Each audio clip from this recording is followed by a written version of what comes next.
Assalamualaikum warahmatullahi wabarakatuh. Bersama saya Ali Wijaya, memberi manfaat untuk umat. Kali ini kita akan mempelajari materi statistika.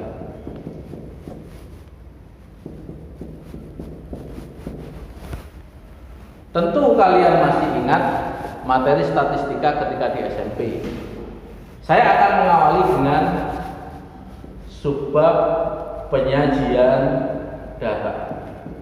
Jadi bagaimana data itu disajikan. Ketika SMP, kalian mungkin sudah mengenal beberapa. Yang pertama, yakni dalam bentuk tabel distribusi frekuensi. Yang kedua, dalam bentuk diagram batang. Yang ketiga, dalam bentuk diagram lingkaran mungkin seperti ini. Atau bisa juga dalam bentuk diagram garis bagaimana berikut. Nah, sekarang kita akan mempelajari bentuk penyajian data yang lain untuk di tingkat SMA. Yang pertama yakni dalam bentuk tabel distribusi frekuensi juga. Distribusi frekuensi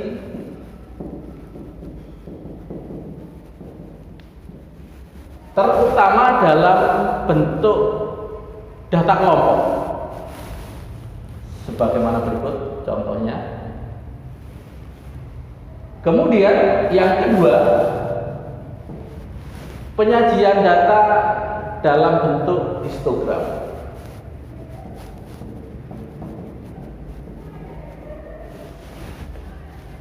Seperti ini contohnya. Kemudian yang ketiga, dalam bentuk poligon frekuensi. Poligon frekuensi.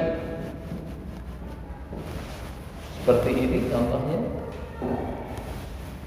Yang keempat, dalam bentuk objek. Seperti ini contohnya.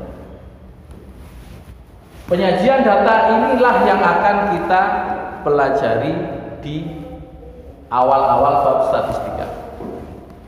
Sebagai contoh, saya ambil tabel distribusi frekuensi. Semisal saya punya data sebagaimana berikut. Nah, ini frekuensinya. Misalkan di sini saya mulai dari 11, 15, kemudian 16 sampai 20, 21 sampai 25, 26 sampai 30, 31 sampai 35. Di sini sebanyak 3, 5, 11, 8, 3 atau 2. Nah, saya akan perkenalkan beberapa istilah di dalam statistik. Yang pertama, untuk memahami tabel, apa yang dikatakan dengan batas bawah. Batas bawah. Batas bawah kelas. Yang dimaksud batas bawah kelas adalah ini. Nah, ini berarti batas bawah kelas pertama. Berarti kalau berikutnya ini adalah batas bawah kelas kedua. Begitu seterusnya. Yang berikutnya ada istilah batas atas kelas. Yang mana batas atas kelas? Berarti ini. Batas atas kelas. Karena dia posisinya ada di kelas ketiga, maka namanya batas atas kelas ketiga. Kalau posisinya di sini, maka dia dikatakan dengan batas atas kelas keempat. Jelas?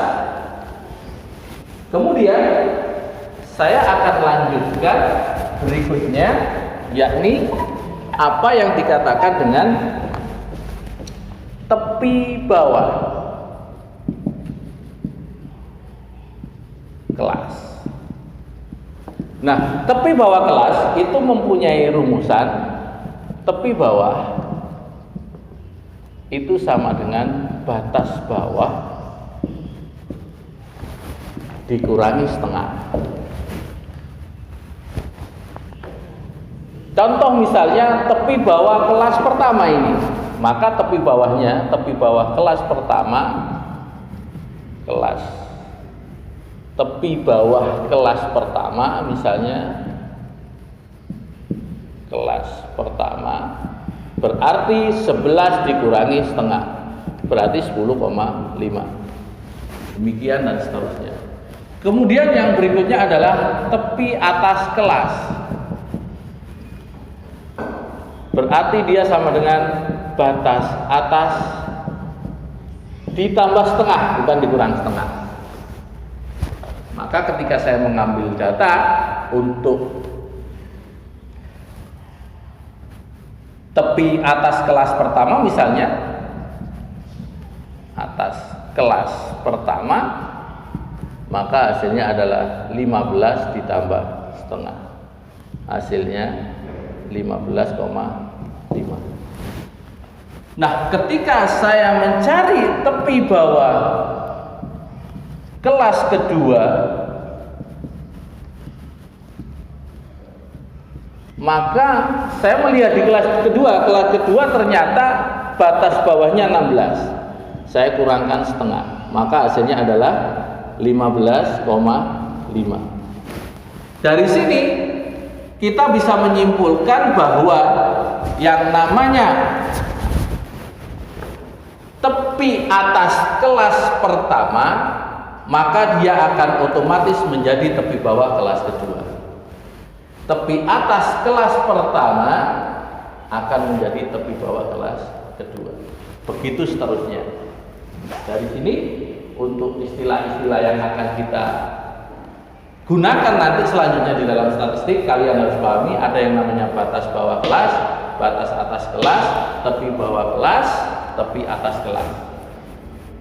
Dari sini bisa memahaminya. Apabila kalian sudah paham, saya akhiri dulu. Assalamualaikum warahmatullahi wabarakatuh.